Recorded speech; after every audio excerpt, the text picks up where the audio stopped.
The fish population in Uganda's section of Lake Victoria is declining. Now, this is the second largest freshwater lake in the world, and over 2 million people in Kenya, Uganda and Tanzania all depend on it for their livelihood. CCTV's Allan Cheror has the details on the economic impact declining fish stocks has on Uganda's economy. At full throttle, armed police of Uganda's coast rushed to seize a heap of illegal fishing nets. Local fishermen watch as thousands of fishing nets are burnt.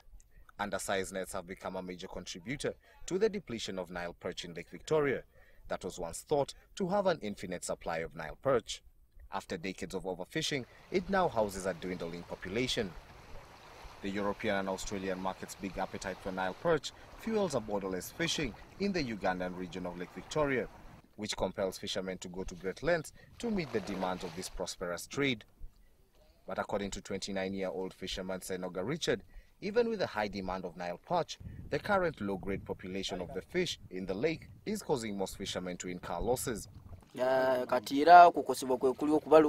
These days we make a lot of losses.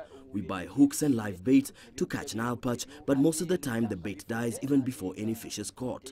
So quite often we make losses. Across the Lake Victoria Bay, fishermen weather shore with their Nile perch in their flat-bottom boats and heave the silvery catch up to the jetty that soon may no longer serve a purpose. The Nile perch trade generates millions of US dollars annually for Uganda, with exports to the European Union, United States, Australia, Southeast Asia and parts of Africa.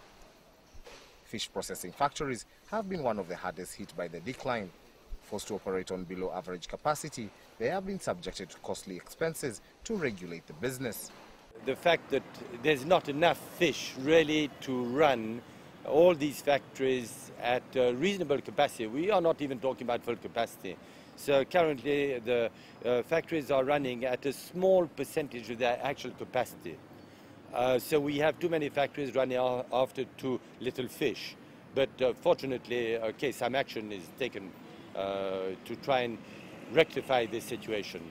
According to the Ministry of Agriculture and Fisheries, the country has a potential to earn more than 200 million US dollars from fish annually if immature fishing is put to an end.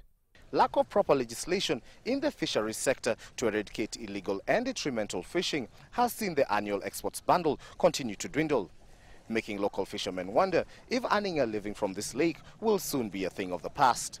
Allan Cheror, CCTV, Lake Victoria.